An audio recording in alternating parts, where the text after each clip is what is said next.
자원봉사 정책 포럼 1인 가구 천만 시대 공동체에서 해법을 찾다. 안녕하십니까. 오늘 사회를 맡은 아나운서 하지영입니다. 반갑습니다. 네, 먼저 바쁘신 가운데도 유튜브 생중계와 그리고 또 현장에서 참석해 주신 여러 자원봉사 활동가분들 그리고 또 주요 내빈분들께 감사의 인사를 드립니다. 자, 오늘 행사는 개회와 내빈 소개 그리고 인사 말씀, 패널 소개를 드리고요. 이어서 바로 포럼을 시작하게 됩니다. 그래서 2시부터 약 4시까지 포럼이 진행될 예정입니다. 자, 오늘 포럼은 경기도 자원봉사센터와 화성시 자원봉사센터 공동 주관 행사가 되겠고요. 1인 가구 급증에 따라 파생되는 다양한 사회 문제를 공동체를 통해서 해결해보고자 마련되었습니다. 끝까지 여러분들의 큰 관심과 참여를 부탁드리겠습니다. 자, 시작에 앞서서 비상상황 발생을 했을 경우에 대처 방법에 대해서 잠시 안내를 드리겠습니다. 비상상황 발생 시에는 좌측에 보이는 양쪽 그 출입구에 가까운 좌석부터 질서 있게 행사장 밖으로 직원 안내에 따라서 야외로 이동해 주시기 바랍니다. 그리고 행사장 내 그 코로나19 의심 증상이 있으신 참가자분들께서는 접수대로 문의를 하셔서 신속한 방역 조치를 할 수 있도록 협조를 부탁드립니다. 자, 그리고 또 호텔 그 국기 계양대 뒤편에 아마 멋진 버스 한 대를 보셨을 겁니다. 경기도 자원봉사자와 함께하는 ICT 쉼터 버스인데요. 그 SK 하이닉스 후원으로 제작된 이 쉼터 버스는 전국 최초로 재난 그리고 일상적 자원봉사 활동 현장에 우리 자원봉사자분들을 위한 휴식 공간을 제공하고자 그렇게 마련이 되었습니다. 12석의 내부 휴게 공간과 그리고 접이식 어닝을 이용한 그 야외 휴게 공간에서 자원봉사 교육이나 또 홍보 등으로 활용할 수 있습니다. 또한 ICT 기능을 탑재해서 VR 기기와 또 무사고, 송복밴드를 활용한 봉사자들의 우리 심신 안정과 또 바이탈 체크가 가능한 그런 기능이 있습니다. ICT 쉼터버스는 경기도 자원봉사센터에서 운영을 하고 있고요. 경기도를 비롯한 전국 자원봉사 현장에서 여러분들 만나보실 수가 있겠습니다. 포럼 행사 이후에도 쉼터버스 관람 및 또 체험이 가능하니까요. 많은 분들의 참여를 부탁드리겠습니다. 자, 오늘 원활한 포럼 진행을 위해서 스마트폰을 무음으로 설정을 부탁드리고 가급적 앞쪽부터 지금 들어오시는 분들도 작성을 해주시기 바랍니다. 그리고 포럼이 종료된 후에는 만족도 조사가 진행될 예정입니다. 만족도 조사에 참여하신 분들 중에서 추첨을 통해서 100분께 모바일 쿠폰을 보내드릴 예정입니다. 만족도 조사는 유튜브 화면에 QR코드나 문자 메시지로 접촉하실 수가 있고요. 또한 현장 참여하신 분들께서는 포럼을 마친 후 돌아가실 때 기념품을 받아가시면 되겠습니다. 자, 그러면 이어서 오늘 이렇게 바쁘신 와중에도 참석해 주신 내빈 여러분들 그리고 또 자원봉사자 및 내빈분들 소개를 하도록 하겠습니다. 한 분 한 분 소개해 드릴 때마다 힘찬 박수로 맞아주시면 되겠습니다. 자, 먼저 화성시 자원봉사 문화확산에 앞장서고 계신 화성시 자원봉사센터 김세재 이사장님 환영합니다. 반갑습니다. 네, 화성시 자원봉사센터 엄유태 센터장님 환영합니다. 반갑습니다. 네, 더욱 많은 도민이 우리 자원봉사의 가치와 또 행복을 경험하게 할 수 있도록 앞장서고 계시죠. 경기도 자원봉사센터 권석빌 센터장님 환영합니다. 네, 평택시 자원봉사센터 박선영 국장님 어디 계십니까? 환영합니다. 반갑습니다. 네, 그리고 멀리서 오셨습니다. 정읍시 자원봉사센터 송경영 사무국장님 어디 계십니까? 환영합니다. 네네, 환영합니다. 멀리서 오셨습니다. 오늘 궂은 날씨에도 불구하고 먼 걸음 해주셔서 감사합니다. 또 항상 봉사가 필요한 곳이면 어디든지 달려가시는 분들 계시죠? 바로 지역사회 발전을 위해서 늘 애쓰고 계시는 자원봉사 활동가분들 그리고 유관기관 단체 여러분 함께 하셨습니다. 여러분 박수로 인사하시겠습니다. 환영합니다. 네, 이외에도 소개해드릴 분들 많이 계시지만 일정상 소개해드리지 못하는 점 양해를 부탁드리겠습니다. 자, 그러면 화성시 자원봉사센터 김세재 이사장님의 개회사를 청해 듣도록 하겠습니다. 앞으로 자리해 주시기 바랍니다. 여러분 박수로 환영해 주십시오.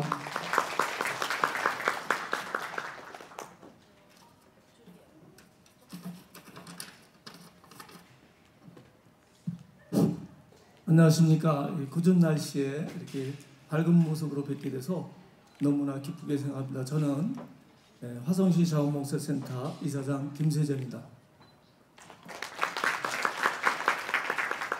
계절 중에 가장 풍요롭고 결실이 풍부한 이 좋은 계절에 정조대왕의 효가 깃든 윤건릉 앞에서 이 좋은 장소에서 사회적 문제 해결을 위한 1인 가구에 대한 정책 포럼을 화성시에서 개최하게 된 것을 영광스럽게 생각합니다. 2023년 자원봉사 정책 포럼에 오늘 온라인과 오프라인으로 참석해 주신 모든 분께 감사의 인사를 드립니다. 특히 경기도 자원봉사 활성화에 노력해 주시는 권석필 경기도 자원봉사센터 센터장님, 전국구 시군 센터 관리자님들과 자원봉사 분야 교수님, 전문가님, 그리고 자원봉사 단체 및 자원봉사자 여러분의 참석에 진심으로 감사를 드립니다. 오늘 자원봉사에 대한 시민의 요구의 상승과 사회 변화에 따른 자원봉사에 나아갈 방향을 제시한 1인 가구 천만 시대에서 공동체에서 해법을 찾다라는 주제로 자원봉사 정책 포럼을 경기도 자원봉사센터와 공동으로 개최하게 되었습니다.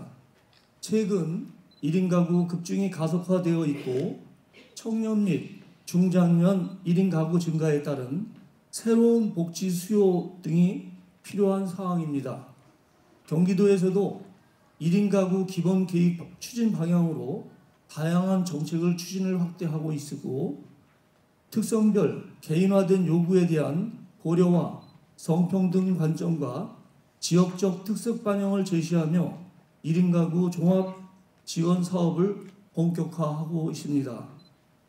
오늘 주제 발표와 토론으로 함께 하시는 전문가님을 모시고 1인 가구 사회 문제에 대한 자원봉사센터 및 유관기관, 이해관계자의 관심을 높이며 다양한 사례 공유로 사회적 관계망 구축을 위한 지역사회의 역할 및 실천 방향을 제시하는 포럼이 되기를 희망합니다.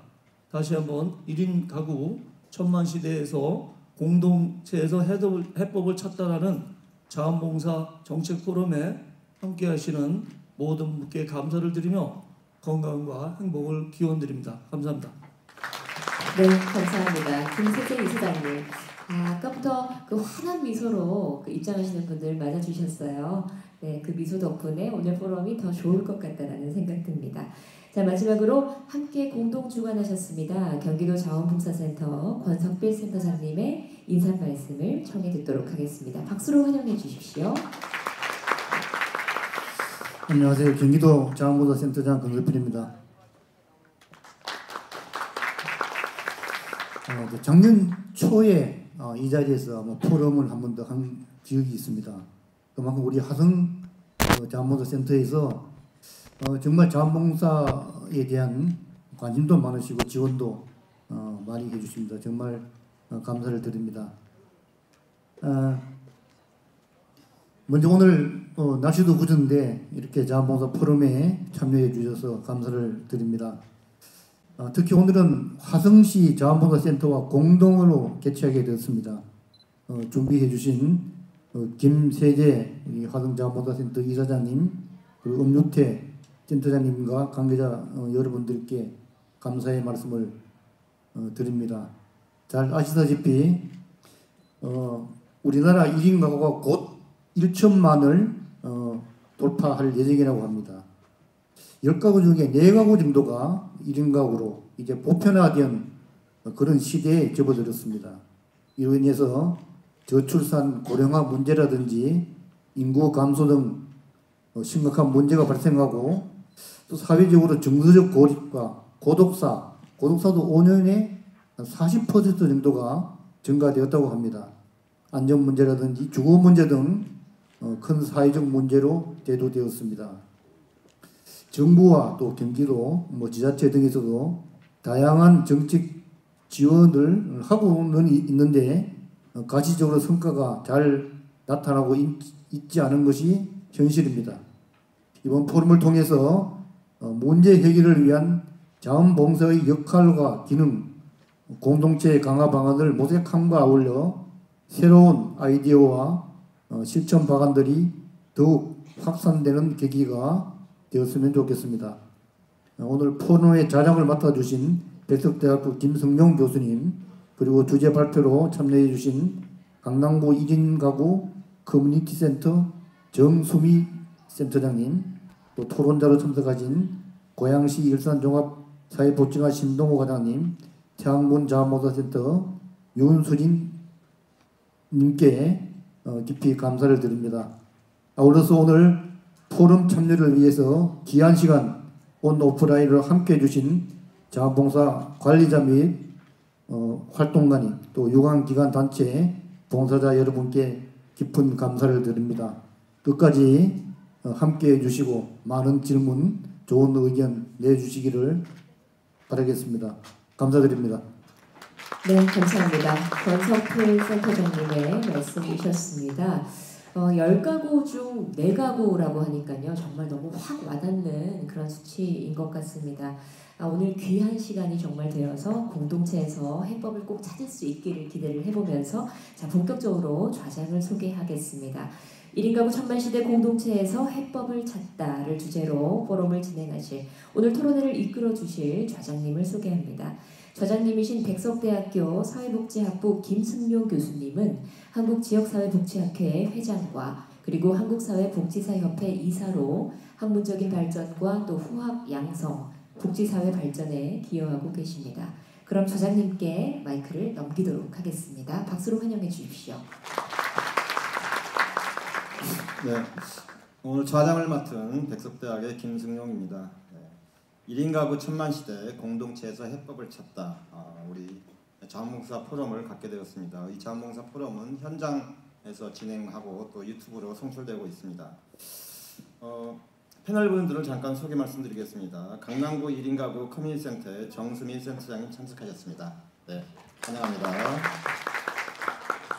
고양시 일산 종합사회복지관의 신동호 과장님 오셨습니다. 네, 환영합니다.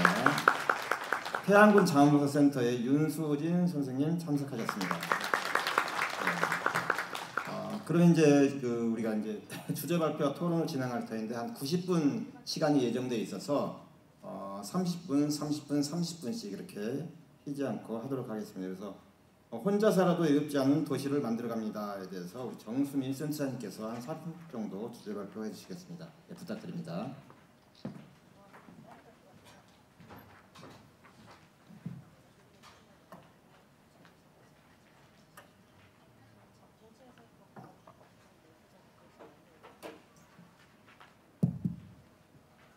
네, 안녕하세요. 2023년 자원봉사 정책포럼의 발제를 맡았습니다. 혼자 살아도 외롭지 않은 도시를 꿈꾸는 강남구 1인 가구 커뮤니티 센터 정수미 센터장입니다.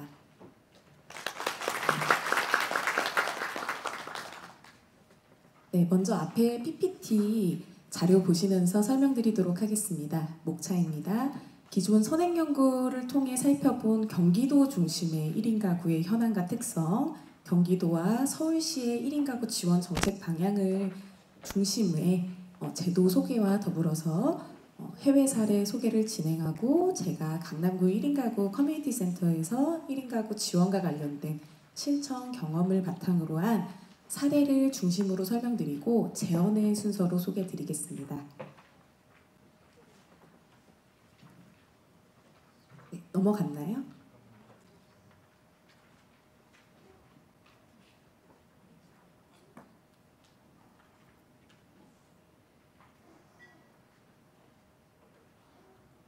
계속해도 될까요?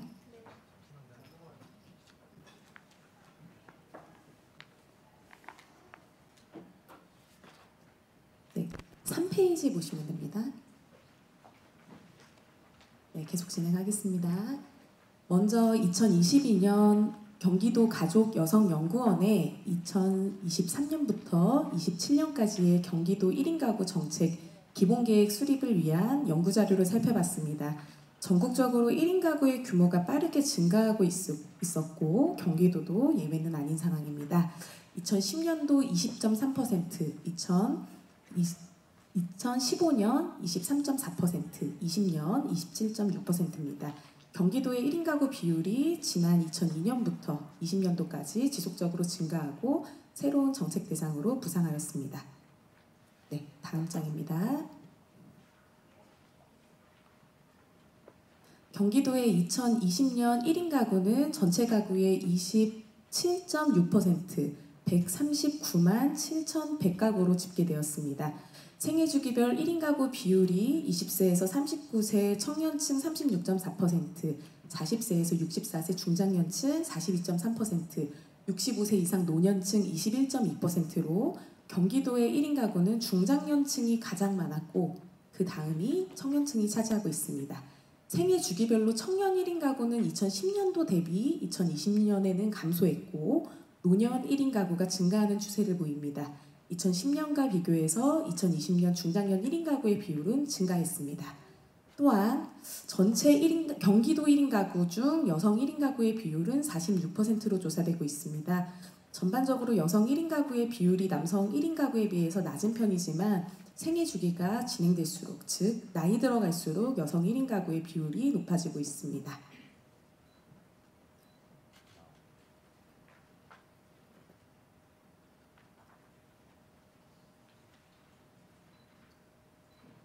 지금 이 화면이랑 안 맞는데 5페이지거든요. 네.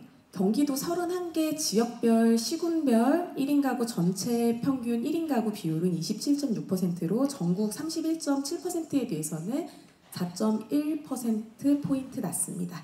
가장 1인 가구가 적은 지역은 과천시 18.3%였고 1인 가구가 비율이 가장 높은 지역이 가평군 35.1%로 확인되고 있습니다. 지역별로 전체 가구 중에 1인 가구가 차지하는 비율을 살펴보면 인구수가 적고 도시화 수준이 낮은 군 단위의 농촌 지역, 연천군이나 가평군 같은 곳에 1인 가구 비율이 높았고 택지 개발이 지속적으로 이루어지고 있는 남양주시와 용인시 등의 지역은 1인 가구 비율이 낮은 것을 알 수 있었습니다. 2018년도 경기도 1인 가구 삶의 질 연구에서 1인 가구 정책의 기초적인 방향으로 제안해준 의미 있는 자료를 공유드립니다. 경기도 유형별로 1인 가구의 특성 및 정책 방향을 세대별로 그리고 혼인 의향과 1인 가구가 된 계기의 자발성과 그리고 경제력 등으로 세세하게 구분해서 정책의 방향을 제안했습니다.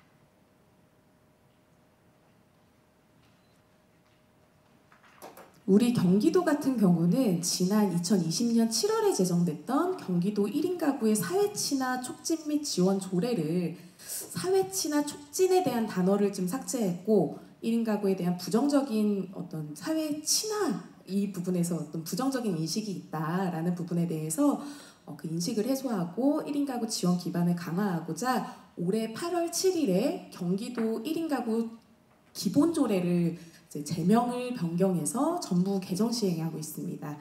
그래서 최근에 경기도가 1인 가구 정책에 앞서 말씀해 주셨다시피 이제 기본 계획과 비전과 목표를 제시한 바를 공유드리는데요. 혼자도 같이 우리도 같이라는 비전으로 다양한 추진 과제와 섹터별로 좀 나눠서 정책 목표 달성을 위해 노력하고 있습니다. 전년도에 서울연구원의 연구 자료에 따르면 서울특별시는 1인 가구를 일반 1인 가구, 취약한 1인 가구, 은둔형 1인 가구로 나눠서 담당 조직과 제공 사업을 차별화하는 방식으로 정책 대응 전략을 제언했습니다. 다음은 해외 1인 가구 지원 정책 제도를 좀 소개드리겠습니다. 일본은 1인 가구란 용어 대신에 단신 세대라는 용어를 쓰고 1인 가구가 증가하는 현상을 솔로 사회라고 표현합니다.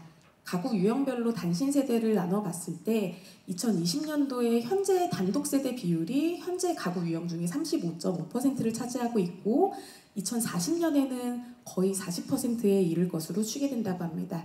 여기서 주목할 점은 일본의 80세 이상의 아주 고령의 단신 세대의 증가로 볼 수 있고요. 80세 이상의 단신 여성은 2025년까지 34%가 증가돼서 223만인이 될 것으로 예측한다고 합니다.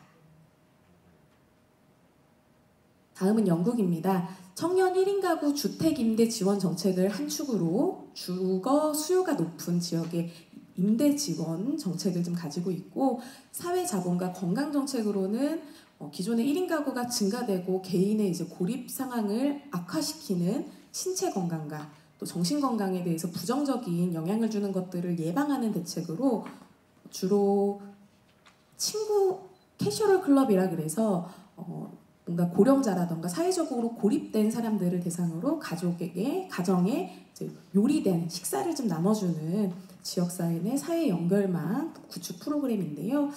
이 부분은 좀 더 활성화가 돼서 호주에서도 이런 프로그램을 벤치마킹하고 있다고 합니다. 스웨덴의 1인 가구 지원 서비스는 사회 부조나 주택 수당을 중심으로 많이 발달하고 있고요. 네, 앞서 말씀드렸던 호주의 사례도 살펴보시면 되겠습니다. 시니어 연계 프로그램과 커뮤니티 방문자 제도를 중심으로 사회적 고립감을 느끼는 분들을 대상으로 자원봉사자와의 방문을 통해서 좀 교류하는 프로그램을 진행하고 있다고 합니다. 네, 강남구 1인 가구 커뮤니티 센터는 강남구청이 민간 위탁 방식을 통해서 2019년도 6월부터 지역사회 리서치를 통해서 1인 가구의 니즈를 파악하는 등의 준비 과정을 좀 거쳤고요. 19년도 2012월 30일 정식 개관을 해서 올해로 운영 4년차를 맞이하고 있습니다. 평일에 저녁 9시까지 운영을 하고 주말에 토요일, 일요일에도 6시까지 주 60시간을 운영하고 있고요. 정규 인력 4명이 이제 일을 교대로 하고 있습니다. 6월 말 기준으로 센터에 가입한 멤버 수는 2,465명입니다. 우리 고립 1인 가구 고독사 예방 및 지원 조례에 따라서 초기에는 운영을 했습니다. 그러다가 우리 구의 1인 가구 정책의 종합적이고 체계적인 추진을 위해서 어떤 근거를 마련하고자 올해 5월에 새로 제정된 서울특별시 강남구 1인 가구 지원 조례안에 따라서 운영을 하고 있습니다. 제가 앞서 설명드린 이 법적 근거의 맥락이 좀 사실 중요한 부분이 우리 강남구 1인 가구 커뮤니티 센터가 운영하는 그 사업의 방향성, 서울시의 광역 단위에서 요구하는 1인 가구 사업의 지원 방향과 우리 지역사회인 강남구가 센터에 기대하는 바를 올바르게 수행하기 위해서 사실 고독사 예방 조례만으로는 좀 어려움이 있었는데 1인 가구 지원 조례가 올해 5월에 제정됨에 따라서 조금 더 보다 적극적으로 1인 가구를 맞춤형으로 지원할 수 있게 되었습니다. 2023년도 센터 사업을 간략하게 소개드리면 사업을 크게 4가지 카테고리로 분류해서 설명드릴 수 있습니다. 첫째, 취약한 1인 가구를 집중 발굴하고 이들을 지원하는 사업입니다. 둘째, 1인 가구에게 딱 알맞은 맞춤형 프로그램을 운영하고, 셋째, 일회성 프로그램이 아닌 이분들 간의 사회적 관계망을 구슬을 엮듯 이어가는 노력을 하고 있습니다. 네 번째, 관내 사회복지관이라던가 주거안심종합센터 등의 지역사회의 네트워크를 활용해서 주거나 건강 등의 다양한 서비스를 연계하고 있습니다. 네, 우리 센터는 이제 전년도에 이제 프로그램을 얼마나 했는지 실적을 간략하게 좀 정리해봤고요. 타 복지시설의 일방향적인 어떤 제공 프로그램과는 좀 다르게 지향하는 지점은 취약한 1인 가구를 많이 발굴하고 이분들의 서비스를 연계를 하는 것을 중점으로 삼고 있고요. 여기서 가장 중요한 부분들은 이분들이 결국에는 소모임으로 좀 끌어내서 사회적 관계망 형성을 도모하는 이제 직원들은 촉진자의 역할을 하고 있다고 보시면 될 것 같습니다. 네, 저희가 전년도에 인문학 강좌도 진행을 했는데 요즘에 오늘도 이제 탄소 중립과 관련된 어떤 서약이라던가 이런 부분을 많이 준비해 주셨는데요. 앞에 나와 있는 제로 웨이스트 관련된 강연을 들었어요. 근데 강연에서 끝나는 게 아니라 이 이후에 우리가 어떻게 실천을 할 수 있을까 소모임으로 좀 많이 촉진을 해보았고요. 여기서 이제 소모임에서 촉발된 아이디어로 우리가 공병을 가져오면 뭔가 이제 리필을 해갈 수 있는 세탁세제라던가 주방세제, 손소독제 이런 것들을 좀 퍼갈 수 있게 하자라고 해서 이 아이디어를 소모임 엄분들이 주신 아이디어를 기반으로 이렇게 센터에 상시적으로 운영을 하고 있고요. 또 환경 소모임 같은 경우도 이렇게 플로깅을 한번 나가봤어요. 조금 뭔가 이미지의 결이 좀 다르지만 갔다 오시고 바로 그날 이렇게 사진을 만들어 주시더라고요. 그래서 너무 감동스러워서 저는 이렇게 센터 홈페이지에 올려놨었다고 좀 자랑을 해보는 거고요. 네, 다음 장 넘어가시면은 저희가 멤버십 데이로 센터 회원들 간에 다양한 이벤트를 좀 꾸리고 있습니다. 여름에는 같이 모여서 수박 화채를 해먹기도 하고요. 혼자서 과일 먹기 힘들잖아요. 그리고 어떤 날에는 청계산으로 등산을 좀 가보기도 했었습니다. 여기서 이제 이게 정년도에 처음에는 4월 30일에 저희 센터에서 프로그램으로 여행자 보험 가입해주고 이렇게 프로그램으로서 갔는데 이후에는 여기 보면 데모산이에요.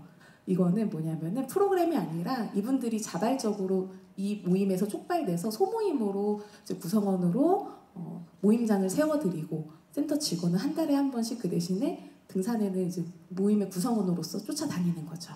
같이 이렇게 산도 타고 우정도 나누는 그런 소모임이 하나 또 활발하게 진행이 되고 있고요. 다음 사례 같은 경우는 저희가 24시간 운영되는 1인 가구 오픈 단톡방을 운영하고 있습니다. 일전에 뭐 연예인들 같은 경우는 아는 고독한 송은이 김숙방 이런 식으로 뭔가 말을 하지 않고 이제 있는 그런 단톡방들이 한동안 굉장히 팬덤 사이에서 유행을 했었는데요. 거기서 좀 착안해서 안 고독한 강남구 1인 가구 방이라고 해서 이 안에서 우리만의 어떤 문화를 좀 만들어가고 일상적인 소통을 하자 이런 취지에서 이렇게 하고 있는데 올 여름에도 굉장히 또 비가 많이 왔어요. 그래서 상습 침수라던가 이런 피해 조심하셔라 라고 누군가는 먼저 이제 직원들이 촉진의 역할로 일환으로 이렇게 동을 띄우면 여기서 좀 너무 감동스러웠던 게 저도 도움이라고 검색을 했을 때 바로 나오더라고요. 이렇게 침수로 힘써야 되는 도움 필요하면은 내가 도와주겠다. 나는 도움 필요한 정도는 아니지만 네 말은 고맙다. 우리 채팅방이 있어서 든든하다. 다들 안전하신 것 같아서 너무 감사하다.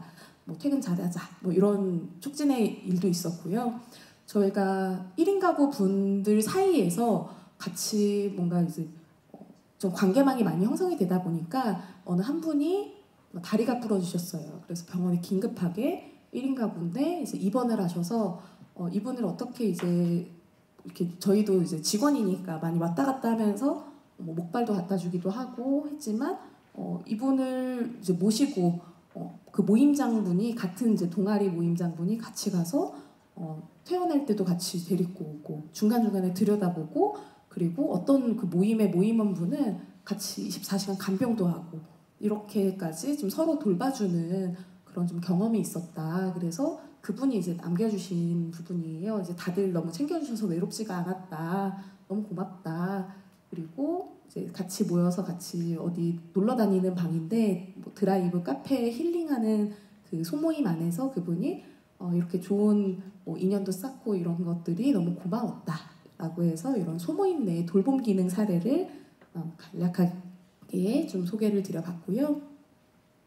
네, 저희 센터는 1인 가구 그 대상자들을 좀 많이 발굴하기 위해서 특히 주거 취약한 분들을 어떻게 발굴할까 이 부분이 굉장히 고민스러운 부분인데 정기적으로 그래서 일주일에 한 번, 많으면 2번까지 이렇게 주변에 인근에 고시원이 굉장히 많습니다. 강남구 역삼동에는 그래서 이런 고시원도 아웃리치를 좀 방문하기도 하고요. 좀 사업을 사실 굉장히 다양한 사업들을 하는데 이것들을 좀 크게 묶어봤을 때 마음 건강과 관련된 하나의 카테고리 그리고 안전, 특화 강좌, 인문학이든 경제교육이든 모든 강연을 다 일단 강연으로 넘어갔고요. 결국에는 이제 소모임도 다 관계망으로서 이제 연결되는 그 경험들을 하고 있다라고 설명을 드릴 수 있을 것 같고요. 저희가 정기적으로 사실 밤 모임을 합니다. 1인 가구 이제 먹고 사는 문제에 있어서 가장 중요한 거 관계를 맺음에 있어서 밥 한 번 먹읍시다라는 이야기 굉장히 많이 하잖아요. 네. 놀고 먹는 것이 사실 관계의 핵심일 수 있죠. 네.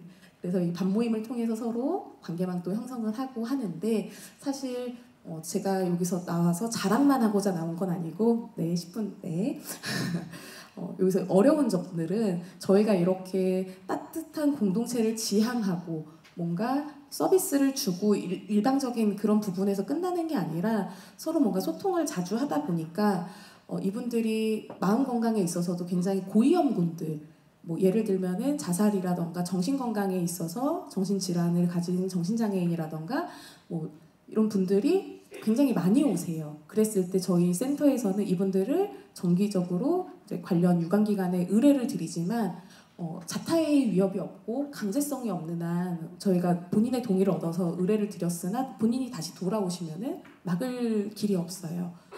또 막고 싶지도 않고요. 그래서 같이 이제 우리 센터에 뭔가 연계를 했을 때 거기서 끝나는 게 아니라 다시 또 돌아오게 되는 그 경험들을 했을 때 여기에서 이제 실무진들이 어디까지 어떻게 우리가 이분들의 일상을 지원할 것인가에 대해서가 굉장히 사실 어려운 지점 중에 하나입니다. 그래서 이런 사후 연계 후 사후 관리에 대해서가 하나 이제 애로점으로 꼽아봤고요. 저희가 사회적 관계망 이 소모임에는 사실 처음에 다양한 방식을 좀 생각을 해봤었습니다. 3명 이상 모이면 소모임 지원금을 드립니다. 동아리비 지원 사업처럼도 해봤었고요.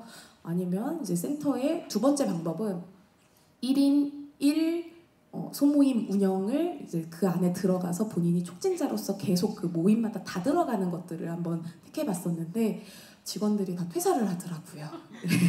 너무 어려운 방식인 거죠, 사실. 네, 한 달에 한 번씩 소모임 뭐 등산도 다니고 뭐 매주 뭐 작사 작곡도 들어가고 뭐 드로잉도 하고 그 모든 거를 다 하기에는 사실 소모임 그 운영을 담당하는 이 실무자의 역할이 너무 크다.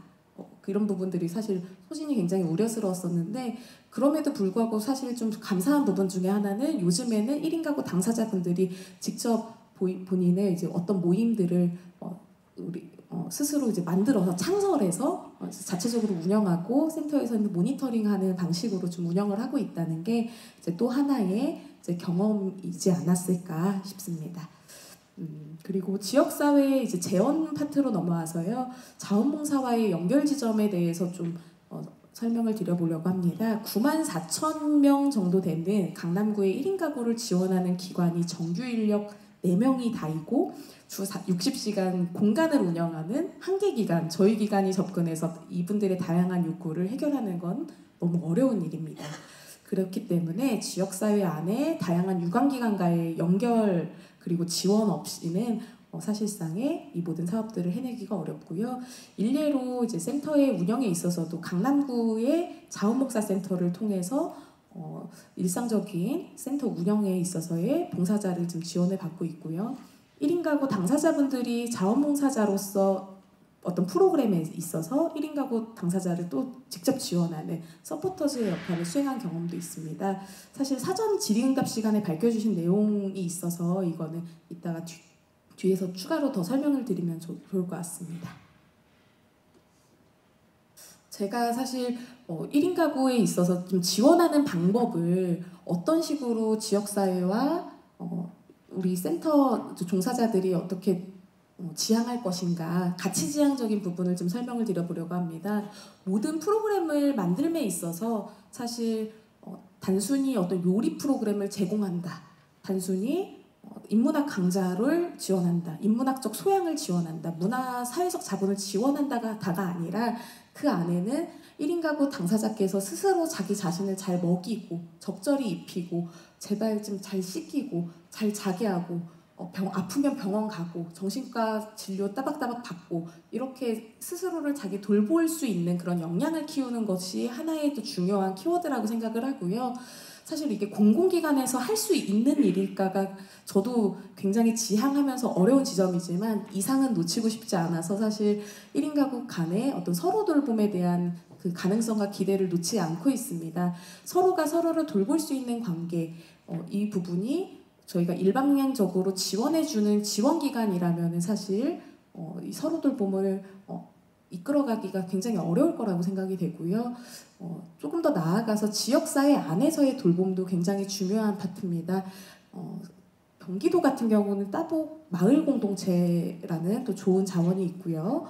유관기관 간의 어떤 네트워크, 사회적 경제, 안전복지, 1인 가구 이웃관계망 활성화를 할 수 있는 공적 서비스들, 촘촘한 복지 안전망, 이 부분들이 굉장히 또 중요한 자원이 될 거라고 또 생각이 됩니다. 네, 제가 준비한 부분은 여기까지입니다. 네, 귀한 시간 내주셔서 너무 감사드립니다. 네, 센터장님 감사합니다. 네, 강남구에서 굉장히 이렇게 어려운 일을 많이 하고 계시는 것 같아요. 지금 우리 유튜브로 시청하시는 분들도 한 100명 가까이 되는 것 같은데 혹시 궁금한 사항 있으면 채팅창에다가 질문을 올려주시면 고맙겠습니다. 우리가 일반적으로 1인 가구 하면은 뭐 청년층, 중장년층, 노년층 이렇게 있을 텐데 강남구 지역은 제가 이제 거기서 살지 않아서 잘 모르겠지만 어쨌거나 다른 지역보다는 소득 수준이 높은 지역이라서 제가 볼 때는 아마 이제 약간 중장년이나 아니면 취업을 준비하는 사람들 이런 사람들이 많이 있을 텐데 이게 사회복지 대상 중에서 이 1인 가구이거나 아니면 1인 가구는 아니지만 고립되어 있는 가구를 이렇게 좀 뭐랄까 좀 이게 숨어 있는 이분들을 이렇게 모신다는 것, 그 다음에 이렇게 뭐랄까 서비스를 제공하기 위해서 어떻게 뭐 온라인 상이나 아니면 오프라인 상에서 이렇게 좀 모이게 한다는 것이 굉장히 힘든 일인데 강남구에서 참 어려운 일을 하고 계신다는 생각이 들어요. 혹시 이제 시간이 남으면은 어떤 식으로 이제 좀 기술적으로 이런 일을 하고 계시는지 좀 들어봤으면 좋겠다는 생각이 듭니다. 그 다음에 이제 고립된 1인 중장년 가구 지원을 위한 제안을 중심으로 이제 우리 일산종합사회복지원 신동호 과장님 말씀 좀 들어보겠습니다. 한 30분 정도 부탁드립니다. 감사합니다. 네, 안녕하십니까. 방금 소개받은 고양시 일산종합사회복지관 신동호입니다. 반갑습니다. 네, 여기 오시면서 많이 힘드셨죠. 저도 평소 한 1시간 반, 2시간 정도 걸리는 거리일 텐데 오늘 2시간 반이 걸리더라고요. 빗길 뚫고 오시느라 너무 고생 많으셨고 이렇게 큰 데서 할 줄 모르고 냉큼 하겠습니다 했어요. 근데 와보니까 이 규모에 너무 눌려가지고 카메라도 지금 몇 대인지 지금 눈 돌아갈 만큼 네, 많이 걱정이 되지만 앞에 계신 분들 온화한 얼굴 표정을 보고 지금부터 힘입어서 한번 발표를 진행을 해보겠습니다. 저희는 고립된 1인 중장년 가구 지원을 위한 제언이라는 주제로 발표를 하겠습니다. 저희가 지금 공동모금회에서 작년부터 지원 사업을 받아서 운영을 하고 있는 사업인데 사업이 1년 차 지나고 지금 2년 차에 접어들었습니다. 네, 처음에 이제 저희가 상당히 많이 고민을 했었어요. 지금 순서를 보시면은 제언이라고 있는데 처음에 팀장님께서 정책 포럼을 해달라라고 말씀하셔서 네, 정책 포럼이요. 네, 했지만 저희 기관의 경험과 그런 미흡했던 점들 그리고 보완했으면 좋겠다 그런 경험들을 좀 나눠주시는 쪽으로 발표를 해주셨으면 좋겠다 해서 네, 이번 아쉬운 점이랑 제언 이쪽에 좀 초점을 맞춰서 발표를 해드리겠습니다. 저희가 왜 중장년인가 라고 먼저 말씀을 드리면은 앞에 센터장님께서 말씀을 해주셨는데 보통은 이제 어르신들께서 독거 노인 이런 쪽에 초점이 좀 많이 맞춰져 있잖아요. 근데 이제 통계가 중장년 분들이 되게 많으세요. 그리고 인구 증가 추이에서도 보시다시피 1인 가구가 많이 증가를 하지만 그 중에서 중장년 1인 가구가 270만 가구 그리고 2030년에는 320만 가구 1인 가구 중장년층은 2005년에는 41%, 2015년에 48.1% 거의 절반 가까이 차지할 만큼 그렇게 1인 가구 중에서도 중장년이 많은 비율을 차지하고 있는 것을 보실 수가 있습니다. 경기도에서도 41.2% 그리고 저희 기관이 위치하고 있는 고양시에서도 43.5%라는 네, 매우 많은 비율을 차지하고 있는 것을 보실 수가 있겠고요. 성별, 연령별 고독사 발생 현황도 보시면은 40대, 50대, 60대가 되게 많으세요. 70대, 80대보다 훨씬 많은 비율을 보실 수가 있으시죠. 그리고 지난해 고독사 5, 60대 남성 비중은 5, 60대가 거의 절반 이상을 차지할 정도로 네, 5, 60대가 비율을 많이 차지하고 있습니다. 왜 이렇게 많은 비중을 차지하느냐 봤더니 노동사회 그리고 주거에서 배제 후에 급격하게 일상이 몰락하고 정서적 교류를 위한 사회적 관계망 붕괴. 저 같은 경우에도 지금 믿기실지 모르겠지만 이제 40대 넘어가면서 앞자리가 한번 바뀔 때마다 친구들이 이렇게 한 명씩 떨어지더라고요. 그러다가 이제 친구 부모님 장례식 때 뵙고 이러는데 이게 맞구나. 정서적 교류를 위한 사회적 관계망이 붕괴돼 가고 있는 게 이렇게 중장년이 돼갈수록 맞구나라는 생각이 자료를 보면서도 저도 공감을 했습니다. 신문기사 보시면은요 이런 데 많이 보셨죠. 아마 자원봉사 활동하시면서 이런 집들을 또 많이 보셨을 줄 생각이 드는데 고독사뿐만 아니라 중장년 가구 이런 가구들에 대한 문제점들이 조금 뉴스에서 많이 다뤄지고 있습니다.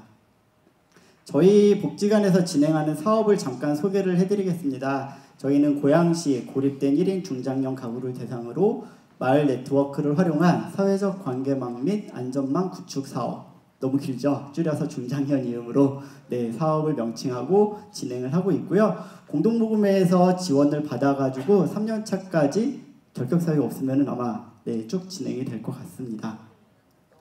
저희가 이제 사업에 참여하시는 분들을 핵심 참여자, 중장년 가구하고 주변 참여자, 봉사자분들로 이렇게 좀 나눠서 보고 있습니다. 중장년 가구는 고양시에 거주하고 있는 1인 중장년 40세에서 64세 그리고 좀 특이하게 미성년자 자녀 1인 가구를 미성년자 자녀를 같이 케어하고 있으신 분들도 저희가 좀 포함해서 사업에 참여하고 계세요. 그리고 중위소득 46%에서 120% 이내로 설정을 하고 있습니다. 주변 참여자분들은 두 파트로 나눠서 운영을 하고 있는데 희망발굴단과 이웃보듬이로 저희가 나눠서 운영을 하고 있습니다. 희망발굴단은 말 그대로 발견하고 접촉하시는 분들이에요. 중장년 가구가 어디에 있는지 보시고 이분이 필요하신 것 같아요. 저희가 홍보해놨어요 하고 저희한테 연락을 주시면 저희가 접촉을 합니다. 그리고 이웃보듬이 분들 연계가 필요하신 분들은 1인 중장년 가구에 연결을 해서 돌봄체계를 구축을 해드리고 있고요. 1위 봉사자분들 중에서는 고시원 총무님, 시장 상인회, 부동산 중개업자, 종교단체, 지역사회보장협의체위원 이 동네를 잘 알고 계시는 분들을 위주로 해서 참여하고 계시고 이웃보듬이 분들도 꼭 여기에 참석하지 않고 계시더라도 지역에 관심 있으신 분들이면 봉사활동에 적극적으로 참여해주고 계십니다. 주요 사업으로는 이제 자원봉사자 분들을 위해서 모집이 되면은 교육과 간담회를 진행을 해요. 그리고 중장년 가구를 발굴하기 위한 활동들을 하고 있는데 유관기관에 협조해서 저희가 현황 파악도 하고 여러 군데 돌아다니시면서 이렇게 홍보도 많이 해주고 계십니다. 핵심 참여자분들 그러니까 1인 중장년 가구 참여자분들이 저희 복지관에 이제 본격적으로 나는 고독을 좀 탈피해 보겠다 하셔가지고 참여를 하시게 되면은 저희가 총 4가지 카테고리로 프로그램을 준비를 해서 참여를 하고 계십니다. 공유 카테고리에서는 자조모임과 밥친구 공동체 공유주방에 참여하고 계시는데 센터장님도 말씀하셨듯이 밥 모임을 많이 하신다 그랬잖아요. 아무래도 한국인들 밥 정서가 크잖아요. 밥 한 끼 합시다. 언제 얼굴 보면 맨날 밥 한 끼 합시다 이러시는데 저희 참여자분들도 식사를 하시면서 친해지고 계십니다.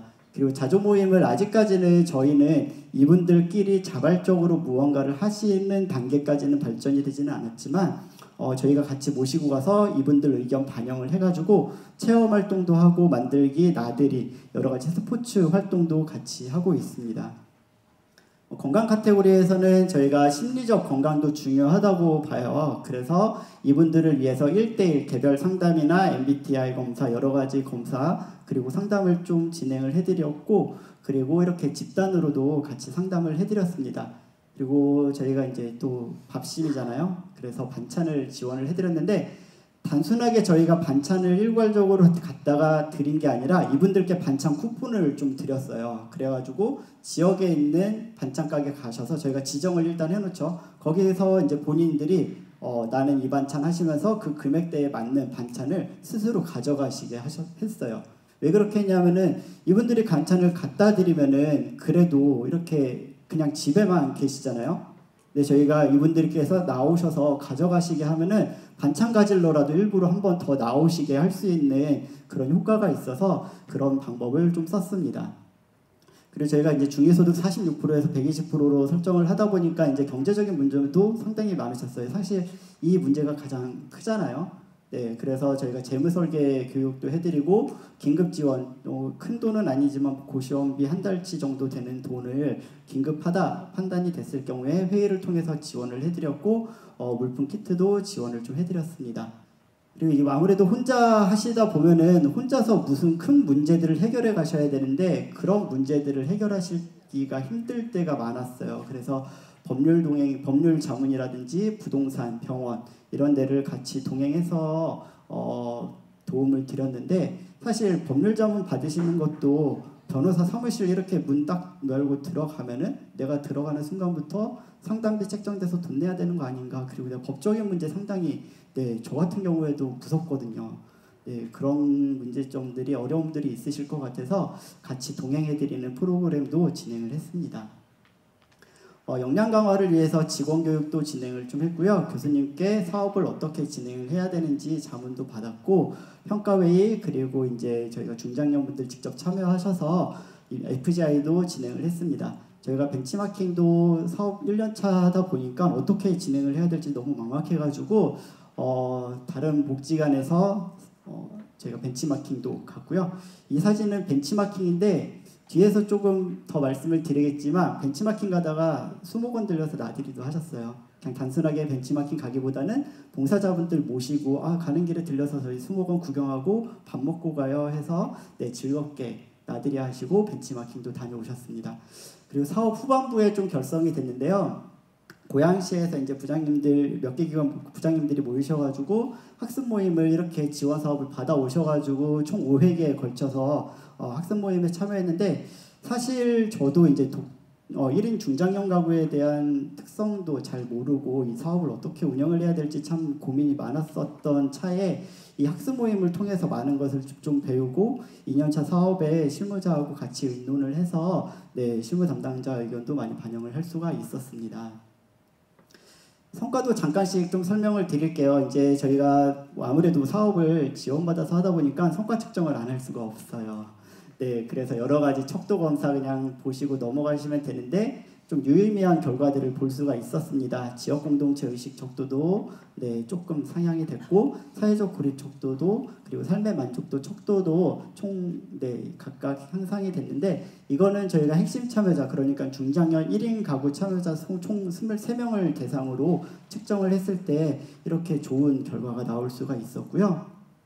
주관적인 성과로도 좀 보시면은 처음보다 이분들이 얼굴이 되게 많이 밝아지셨어요. 그리고 서로 안부를 묻기 시작하셨고 안 나오고 계시는 분 계시면 저희 사회복지사한테 먼저 이분 안 보이시는데 어떻게 지내세요라고 안부를 여쭤봐 주십니다.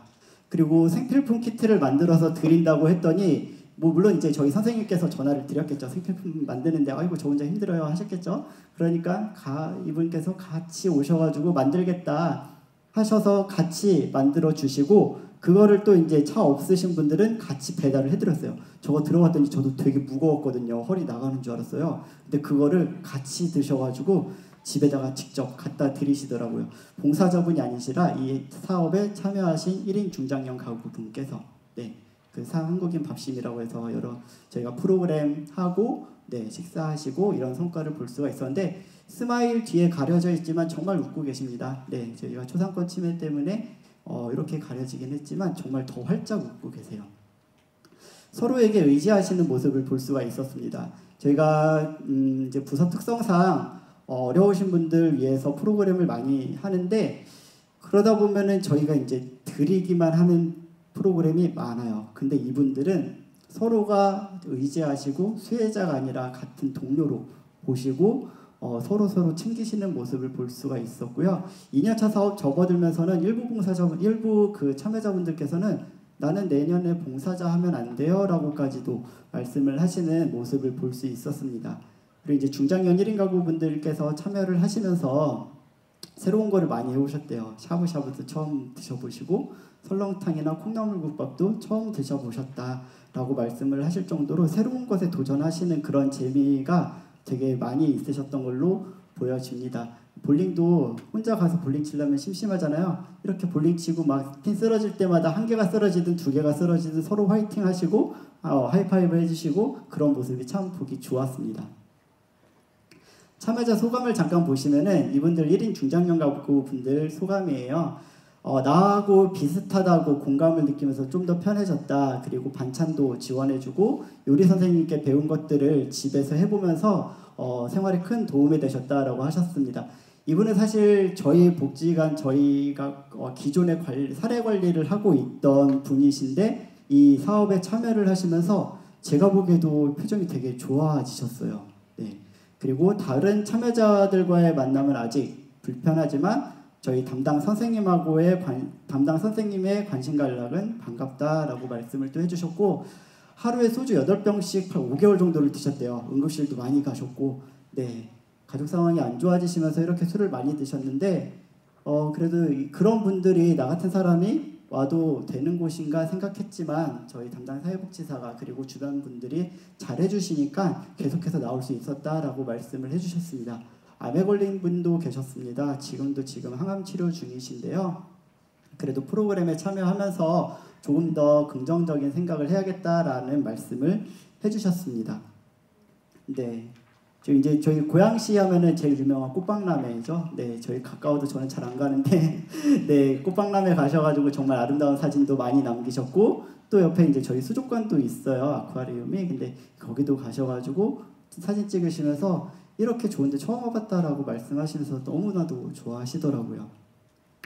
그리고 이제 저희가 봉사자분들에 대한 성과 측정도 좀 진행을 했습니다. 그래서 자기기획식 활동평가와 마을 만들기 척도 검사를 진행을 했는데 사업 초반보다 후반에 끝날 때 이제 각각 향상된 모습을 보실 수가 있으시고요.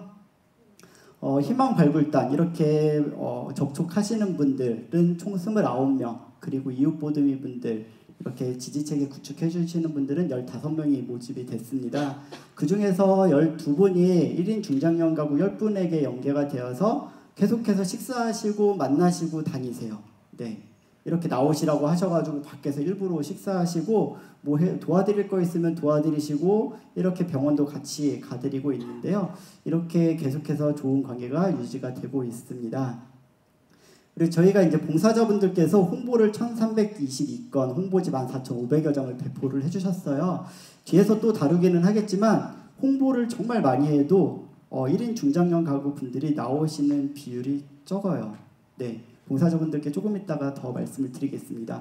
평균적으로 홍보 57.5건, 홍보지 630장당 1명이 발굴이 된 거예요. 저희가 총 23명이 참여를 하고 계시니까. 네.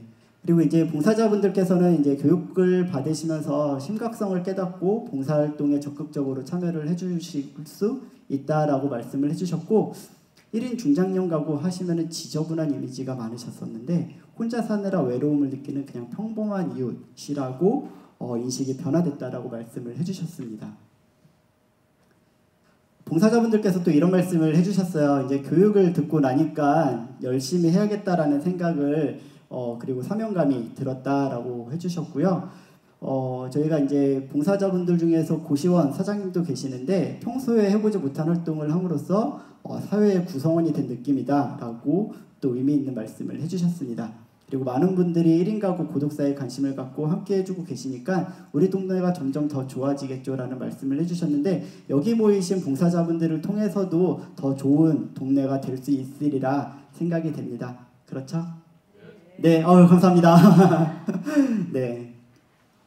저희가 아쉬운 점을 좀 말씀을 드릴게요. 1년차 사업이다 보니까 부족한 점도 사실 많았어요. 저희도 열심히 배우고 한다고는 했지만 부족한 점이 많았고 그런 점들을 여기 모이신 분들께서 같이 공감하시고 이런 점들을 좀 보완해 가신다면은 조금 더 이웃들을 위해서 그리고 기관을 위해서 사회를 위해서 더 좋은 활동을 하실 수 있을 것 같다는 생각에 좀 부끄러운 면이에요. 어떻게 보면은 아쉬운 점이고 저희가 부족한 점이니까. 하지만 그런 경험들을 통해서 더 좋은 사회를 만들어가고자 하는 바람에 이런 내용들을 좀 말씀을 드리겠습니다. 저희 담당자가 직접 한 말이에요. 10번 찍어서 안 넘어가는 나무 있어요. 네, 10번 찍어 안 넘어가는 나무 없다 그러잖아요. 근데 21번째 이렇게 문을 두드리니까 그제서야 나오셔가지고 저희 프로그램에 함께 참여해 주신 분이 계시더라. 네, 언제 열릴지 모르는 씨앗을 뿌리고 있는 단계, 그리고 기반을 다지고 있는 단계니까 수확할 날을 기대하면서 너무 조급해하지 않으셨으면 좋겠습니다. 그리고 복지관은 언제나 열려있다라는 인식을 심어주시면 좋겠습니다. 프로그램에 참여 안 하시는 분들도 지금 사실 되게 많으세요. 저희가 발굴되신 23분 외에도 계속해서 전화만 하는 분들도 계시거든요. 그런 분들은 아이고 그래도 또 전화라도 받아주세요. 너무 감사하게. 네, 싫어하지는 않으세요. 그러나 누군가와 함께하는 프로그램은 아직까지는 조금 그렇다 하시면서 계속해서 미루고 계시는데, 그러면은 그냥 저희도 네, 언젠가 땡기실 때 나오셔라 라고 유도는 하고는 있습니다. 그리고 어떻게 발굴을 해야 되는지 되게 처음에 좀 고민을 많이 했어요. 네, 그래서 저희 기관에서 만약에 이제 이런 유사한 사업을 진행을 하신다면은 봉사자분들하고 기관 담당자분들하고 지역을 좀 나눠가지고 홍보 활동을 하시면은 덜 겹치시고 훨씬 더 효율적으로 홍보 활동을 하실 수 있으실 것 같습니다. 사업 초창기고 이 문제가 최근에 이제 이렇게 좀 많이 기사화되다 보니까 거기에 대한 정보가 많이 부족했습니다. 뭐 이론적 지식으로 논문이나 발간 자료 이런 것들은 최근에 많이 또 나오고는 있지만 실제 경험한 것과는 다른 부분이 존재를 한다는 거죠. 사바사, 사람 바이 사람. 네, 아시는 분만 있으시네요. 네, 케바케라고도 하죠. 사람마다 다 다르세요. 네, 그 이론을 다 적용시킬 수가 없어요. 그래서 사람의 마음을 먼저 보듬어 주시는 그런 활동을 하시면 좋겠다라는 말씀을 드리고 싶고요. 저희가 벤치마킹 기관을 많이 찾아다녔었는데 여기 앞에 계신 두 분 진작에 알았으면은 여기 방문할 걸 그랬어요. 네, 그래가지고 여러 기관들에서 최근에는 또 관심을 가지고 사업을 하고 계셔가지고 벤치마킹을 할 곳도 많이 늘어났지만 초반에 많이 없어서 저희가 저기 오산까지 갔었어요. 네, 그 기관에 오늘 안 오신 것 같은데 듣고 계신다면은 감사 인사를 드리고 싶습니다. 그리고 유관 기간이 부족하다 보니까 이제 노하우 전수받는 게 조금 어려웠고 실무자 모임이 좀 필요하다라고 느낀 것도 있습니다. 아쉬운 점, 제가 요거는 타이틀 뽑으면서 좀 고민을 많이 했어요. 자원봉사자분들께 아쉽다는 게 절대 아니니까 이 자리에 계신 봉사자분들 오해하지 말아 주셨으면 좋겠습니다. 저희가 자원봉사자분들을 대할 때 그때 조금 아쉬웠던 점이에요. 어떻게 이분들을 역량 강화를 해드릴지, 동기부여를 해드려야 될지 그게 참 많이 고민이 있어요. 사실 저희도 1인 중장년 가구의 특성이 어떤지 잘 모르거든요. 많이 경험을 해보지 못했거든요. 그래서 그런 것들이 많이 고민이 됐는데 다행히도 여러 번 이제 같이 교육을 받고 같이 활동들을 하다 보니까 이제 점차 역할 정립이 되는 모습을 볼 수가 있었고요. 이런 봉사활동뿐만 아니라 다른 봉사활동 다 하시면서도 이런 고민 많이 되실 거예요. 뭘 하고 있는지, 그리고 이게 맞는지 잘 모르겠어요. 홍보지 만여장 이렇게 배포하고 다녔다고 말씀드렸잖아요. 홍보하시는 분들이 많이 모집이 됐나요? 얼마나 신청을 하셨나요? 그때는 저희가 딱히 드릴 말씀이 없었거든요. 네, 네, 모집이 되고 문의 전화는 많이 오고 있습니다. 그런 말씀을 드리기는 했는데 네, 이게 맞는지 잘 모르겠어요? 아니요, 맞습니다. 그 홍보지 보시고 궁금해하시는 분들이 분명히 생기고요. 다음에 똑같은 홍보지가 또 있으면은 그냥 버리시다가 한 번이라도 읽어보시고 전화라도 한번 해볼까라고 생각이 조금씩 바뀌시는 모습이 있을 테니 네, 그게 맞는 활동이다라고 자부심을 가지셔도 될 것 같습니다. 그리고 저희가 이웃 보듬이 하고 네, 이웃 보듬이 하고 1인 가구 연계를 할 때 봉사자분들이 아무래도 좀 여성분들이 많으시다 보니까 남자분들하고 매칭을 해드려야 될 수밖에 없을 경우가 많이 있었어요. 그럴 때는 조금 활동이 제한적일 수밖에 없죠. 네, 저희가 봉사자분들이 2인 1조로 해가지고 매칭을 해드리기는 하지만 그래도 이제 처음에 그런 시선들이 조금 걱정이 된다라는 말씀을 해주셨던 분도 계십니다. 그리고 저희 관장님께서 개인정보 유출에 대해서 제일 먼저 말씀을 좀 해주셨어요. 여자 봉사자분께서 남자분한테 전화를 하셨을 때 핸드폰으로 전화를 하게 되면은 정보 유출이 되잖아요. 그럼 그분께서는 봉사활동을 그만두셨을 때도 라포가 형성이 돼 있으시면은 그 1인 중장년 가구분께서 여성 봉사자분한테 계속 전화를 하는 그런 경우가 발생을 할 수도 있는 거죠. 그래서 그런 점들이 많이 우려가 됐었는데 그거를 어떻게 해결했는지는 뒤에서 조금 말씀 더 드리겠습니다. 재원이라는 좀 거창한 제목을 붙이기는 했지만 저희가 이렇게 조금 시행착오를 겪었으니 이런 사업을 하실 때 이런 점들을 좀 참고하셨으면 좋겠다라는 점에서 취지로 이런 것들을 정리를 해봤어요. 사람이 좋아야 되는 사업입니다. 네, 어떻게든지 간에 모든 사회복지 사업을 하다 보면은 사람이 중요한 사업이기는 하지만 이 사업은 특히나 더 사람이 중요한 사업이다라는 생각을 하게 됐고요. 그리고 간담회를 진행을 할 때 간담회 하시면 그냥 회의만 하고 안건 제시하고 거기에 대해 의견 듣고 끝났잖아요. 그럼 봉사자분들께서도 관계 형성이 안 되셔가지고 어색하실 수도 있어요. 그래서 저희 담당자가 봉사자분하고 같이 보드게임 하면서 관계 형성을 하는 모습이고요. 꾸준하게 그리고 친근하게 전화하고 참여를 유도하시는 게 좋습니다. 평균 8번 이상 문 두드려야지 문 열어주시는 분들이 많다라고 이거는 교수님께 교육을 받을 때 들었던 내용이고요. 봉사자분들을 위해서 이제 동기부여를 말씀을 드렸었는데 활동비를 저희가 사업비 안에서 좀 지급을 해드리고 있어요.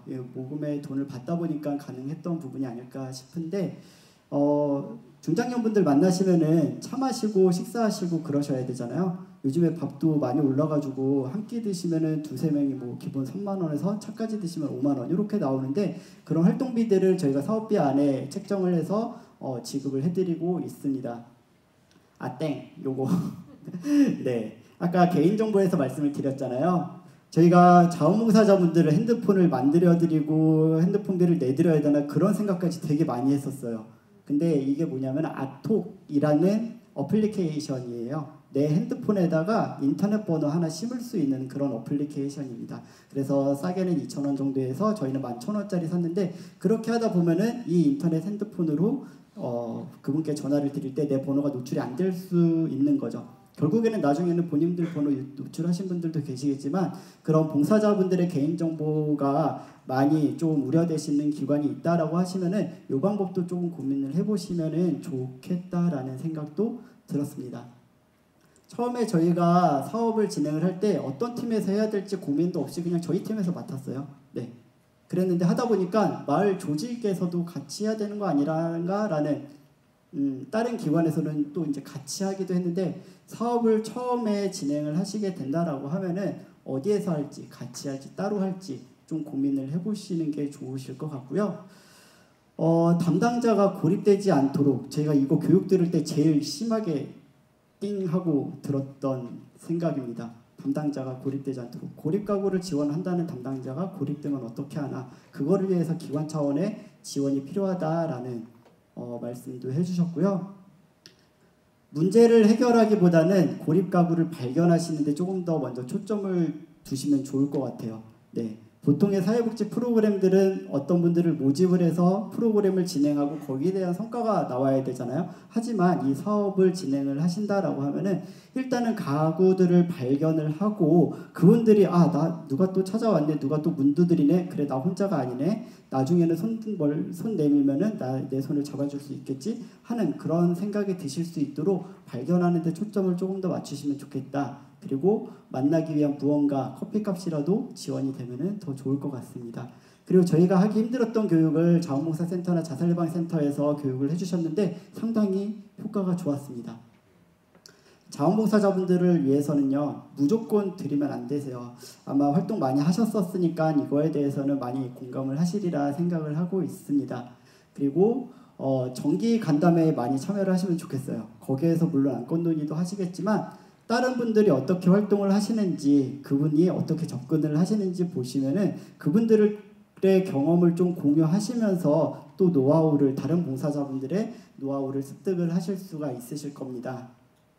그리고 주변을 둘러보실 때 이런 분들을 많이 좀 둘러보셨으면 좋겠다. 쓰레기 더미뿐만 아니라 쌀과 동전이 방치되어 있는 사람들 이런 분들도 같이 유념해서 봐주시면 감사하겠습니다.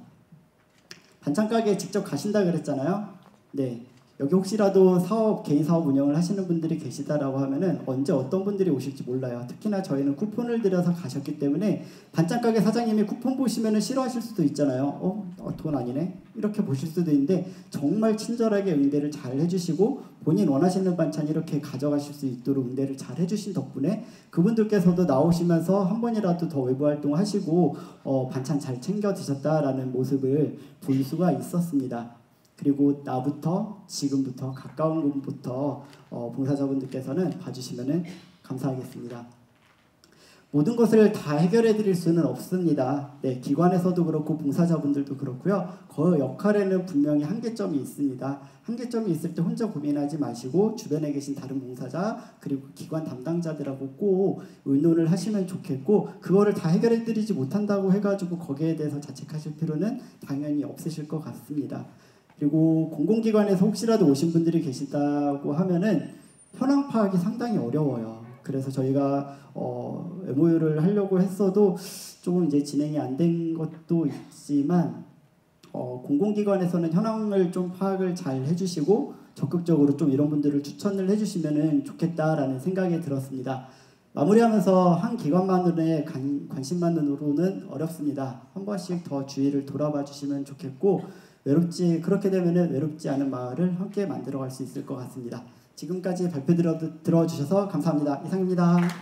네, 감사합니다. 네, 일산종합사회복지관의 신동우 과장님 토론 감사합니다.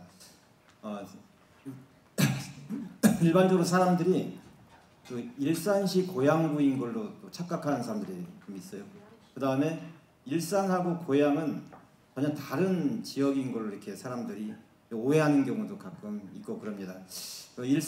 지금은 일산을 신도시라고 부르지 않지만 한 30년 전에 새롭게 조성된 도시이기 때문에 거기에서 마을의 개념을 도입해서 적용한다는 것이 굉장히 어려운 것이고 그 다음에 이제 30년 전에 입주한 사람들이 지금까지 계속 살아오셨다고 한다면은 거기는 이제 토착민들이 거의 없는 거예요. 일산 같은 경우에. 그런데 이제 일산종합사회복지관에서 그 어떻게 보면 이주민들이 계속 와가지고 그 일산이라고 하는 신도시를 형성했는데 거기에서 이제 혼자 계신 분들 혹은 고립되어 있는 분들을 이렇게 모아서 이렇게 그 지원 서비스를 한다는 것 자체가 굉장히 어려운 사업을 하고 계신다라는 생각이 듭니다. 우리 저기 과장님 그 약간 웃음 코드가 맞지 않긴 했는데 잘 들었습니다. 그리고 저기 발표하시는 동안에 그 다음에 이영애님하고 춘천센터에서 저기 질문이 들어왔어요. 혹시 유튜브 연결해가지고 무슨 질문인지 좀 확인했다가 이따가 다 발표 끝나고 좀 대답을 해주셨으면 좋겠습니다. 그 다음에는 우리 태안군 자원봉사센터에 계시는 윤수진 선생님께서 마을봉사 문화로 조성하는 1인 가구 안전망에 대해서 한 30분 정도 토론해 주시겠습니다. 부탁드립니다.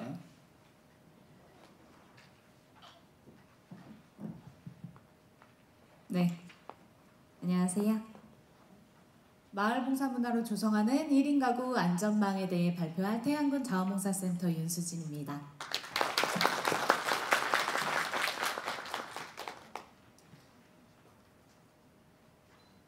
네, 늦어지는 결혼이나 그리고 또 이혼율이 증가하는 거, 고령화 이런 등의 문제로 인해서 1인 가구는 저희는 계속 늘고 있다는 걸 인지하고 있습니다. 우리나라도 이제는 2019년 이후로는 1인 가구가 30% 이상 그리고 지금은 이제 1000만 시대를 앞두고 있는데 그 1인 가구에게 가장 취약한 한계가 뭘까라고 생각해 본다면 다인 가구와 비교했을 때 동거인과 상시적 직접 소통이 어렵기 때문에 그 안전사고 및 응급상황 시에 빠른 위기 대처가 어렵다는 점입니다. 한마디로 본인 혼자 그 위기 상황에 있는 고립감을 해소하기 어렵다는 거죠. 그래서 저희가 설문을 좀 찾아봤어요. 1인 가구 큐레이션 플랫폼 혼족의 제왕에서 자취하는 분들 1인 가구들에 한해서 설문조사를 했는데 그 중에 79.7%의 1인 가구에서 안전하지 않다고 대답을 했대요. 본인이. 왜일까요? 아까 그 전에 말씀드렸듯이 지금 요즘에 나오는 그 뉴스들이 굉장히 흉악범죄들이 많잖아요. 사실 혼자 산다고 생각을 해봤을 때 내 인근에 내가 진짜 위험한 상황이 됐을 때 그때 어려움이 닥쳤을 때 또는 그러한 안전과 직결되진 않지만 경제적 상황에 어려움이 닥쳤을 때 그럴 때 내가 도움을 청할 곳이 있는가, 나를 도와줄 사람이 있는가, 이런 부분에 있어서는 다인 가구와 비교했을 때 가장 취약한 점이라고 볼 수밖에 없을 것 같습니다. 1인 가구의 삶이 단순히 외롭다고 생각을 할까? 저희가 그 2022년 한국보건사회연구원에서 발표한 자료에 따르면 전체 중에 62.1%가 외로움을 느낀다고 해요. 근데 흥미로운 점은 고립에도 두 가지 유형이 있다는 거죠. 자발적인 고립과 비자발적인 고립으로 나뉩니다. 그런데 비율을 보시면 자발적인 고립이 훨씬 적죠. 저희가 이제 독립할 때가 돼서 가족원으로부터 본인 스스로 독립을 선택해서 나오는 그 자발적 고립이 있는가 하면 이혼이나 별거, 사별, 기러기 가족, 그러한 형태로 비자발적 고립이 어쩔 수 없이 되는 형태의 그 1인 가구들이 많다는 점입니다. 근데 그 중에서도 13.6%가 사회적 고립에 해당되어 있다고 해요. 이렇다고 함은 그 62.1% 중에 13.6%는 그 고용이나 소득에 대한 불확실성, 그리고 미래에 대한 좀 비관성, 외로움이나 사회적 고립, 정서적 결핍에서 자유로울 수가 없는 대상군인 거죠. 근데 여기에서 따르면은 정신건강과 비교했을 때 문제점을 볼 수가 있어요. 저희가 그 사회적 고립과 비자발적 고립, 그 사이에 해당되는 우울증을 앓고 있는 그 군을 고립 우울군이라고 합니다. 그게 이제 3%인데요. 사실 3%가 이걸로 봤을 때는 정말 적지 않은 수치입니다. 그런데 이 3%에서 좀 지목해야 될 점은 그 중에 0.7%가 자살 생각을 구체적으로 한 적이 있다는 점입니다. 이 점을 조금 저희는 좀 크게 봤는데요. 1인 가구의 자살 생각률이 얼마나 높을까요, 여러분? 다인 가구와 비교했을 때 차트로 딱 보아도 2배 차이가 나죠. 1인 가구는 어쩔 수 없는 이 고립감에 있기 때문에 그 중에 사회적 고립이나 그 비자발적 고립에 해당되는 분들이 이렇게 자살 생각에 많이 사로잡혀 있어서 다인 가구보다 1인 가구의 비중이 높다는 겁니다. 그리고 연령대로 비교해 봤을 때 장년기와 노년기의 비중이 훨씬 높다는 겁니다. 그렇다면 여기서 제가 좀 고민한 점이 뭐냐면 이 외로움과 개인의 외로움과 고독, 우울, 질병 혹은 빈곤 이러한 문제에서 비롯된 우리가 말하는 그 고독사, 자살이라는 점이 과연 그 개인의 문제인가? 거기에 대해서는 좀 심도 있게 고민할 필요가 있을 것 같아요. 뒤에서 말씀드리겠지만 사실 엄청난 모순이 우리 사회에는 좀 숨겨져 있습니다. 이 부분에 대해서 실무자로서 느낀 점을 제가 이따가 설명을 드릴게요. 일단 저는 이거는 분명한, 여러분도 인지하시겠지만 개인의 문제에서 벗어난 사회적 문제라고 보고 있고 1인 가구가 1천만 시대를 앞둔 시대에 이 문제는 정말 적지 않은 심각한 사회 문제라고 보여질 수 있습니다. 전국 연령 표준화 자살률을 2022년 자살 예방 백서를 참고해서 제가 표로 이렇게 따왔는데요. 보시면은 전국 중에 경기도가 3,129명으로 수치상으로 매우 높습니다. 그렇죠? 그랬을 때 다시 보자면 연령 표준화를 시켰을 때의 자살률로 따지면 충남 수치가 상당히 높습니다. 27.9%거든요. 전국의 65세 이상 자살률로 한번 보겠습니다. 그랬을 때 경기도가 724명, 그리고 충남을 또 그 비율로 다시 계산을 해보면 57.1%로 전국에서 1위를 보여주고 있죠. 어떻게 보면은 1인 가구가 젊은 세대가 많이 모여 있다고 해서 경기도 서울에 지목할 수 있겠지만은 1인 가구가 초창기 시작될 무렵부터 고령의 고령 1인 가구의 위험은 좀 많이 부각이 되어 있던 건 사실입니다. 근데 충남이 고령의 인구수가 굉장히 많거든요. 저희 태안군의 사회 문제로 한번 바라보겠습니다. 조금 더 좁혀서. 지금 보시면 태안군은 2019년의 자살률 자료가 좀 최근 자료인데요. 10만 명의 그 비중으로 봤을 때 그 비율로 봤을 때를 한번 보시면은 44.8명으로 전국 26.9보다 1.7배, 충남 35.2보다 1.3배 높습니다. 태안군은 심각한 자살 문제를 갖고 있는 상태였어요. 제가 이거를 왜 시작을 하게 됐냐면 사회문제 해결형 자원봉사에 대해서 고민을 하다가 자료조사를 저희도 물론 하지 않겠습니까? 저희 지역의 그 문제를 찾다가 자살률이 이렇게 심각하다는 것을 접하게 됐는데 일단은 태안군의 1인 가구 현황에 대해서 한번 짚고 넘어간 다음에 설명을 드릴게요. 전년도 기준 저희가 인구 현황에 따르면 태안군은 전체 세대가 32,908명입니다. 그 중에 1인 가구 세대가 절반에 해당되고 그 중에 65세 1인 가구 세대가 6,602명으로 큰 비중을 차지합니다. 제가 여기에서 60세 이상으로 다시 계산을 해봤을 땐 50% 이상이더라고요. 그 정도로 태안은 지금 현재 도내 3위인데요.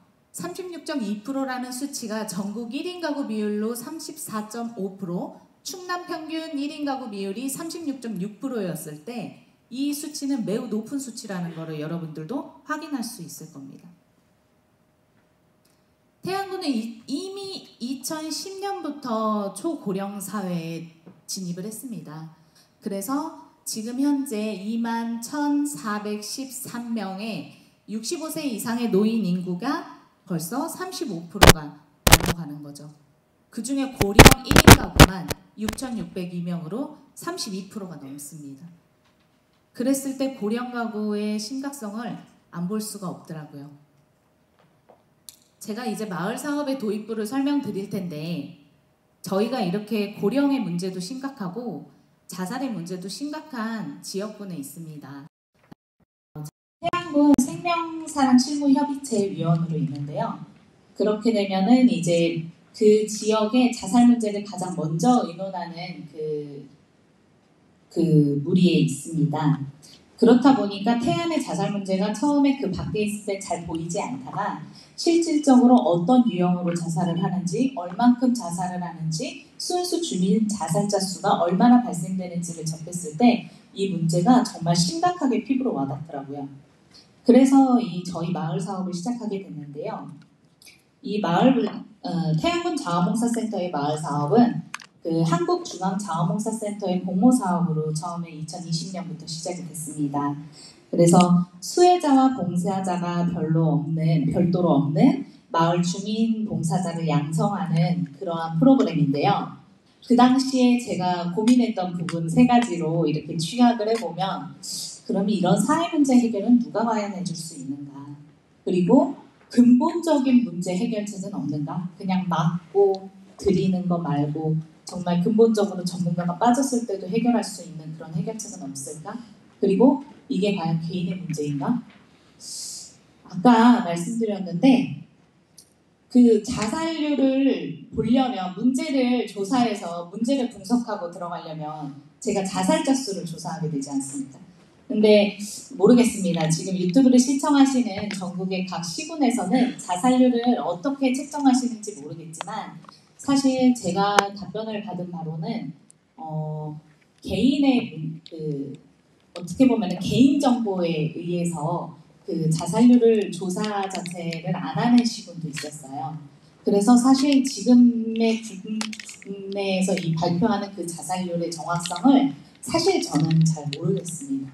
그래서 그거를 뭐 충남에서 조사를 했거나 혹은 도 단위에서 조사한 거를 평균치로 쪼개서 낸 결과일 수도 있어요, 여러분. 그래서 그 수치가 정확하다고 볼 수가 없습니다. 왜냐하면 되지 않는 곳에서는 경찰이나 소방서에서도 자살률을 취합하지 않고 있다는 걸 제가 알게 됐거든요. 그래서 사실 이 문제의 수치를 분석하는데도 상당한 오랜 시간이 걸렸습니다. 그러한 어려움이 있었고 제가 여기서 양해 말씀을 하나 드리면은 저희가 그 낙인 효과에 대한 우려로 마을명은 공개하지 않고 저희가 1호, 2호, 3호 이렇게 마을명을 좀 이렇게 기재를 하도록 하겠습니다. 이 1호 마을은요. 2016년부터 2018년까지 저희 태안에서 3년간 자살률이 1위인 마을입니다. 보통 자살자 수라고 취합을 하면 이렇게 주소지만 여기에 있고 타 지역에서 거주를 하다가 자살하신 분들도 이제 그 시군으로 잡히게 되거든요. 근데 여기는 왜 유독 그랬냐면 이 작은 마을, 이 몇 명 안 되는 이 작은 마을에 순수 주민 자살자 수만 2명씩 매년 나온다는 건 매우 큰 이슈였거든요.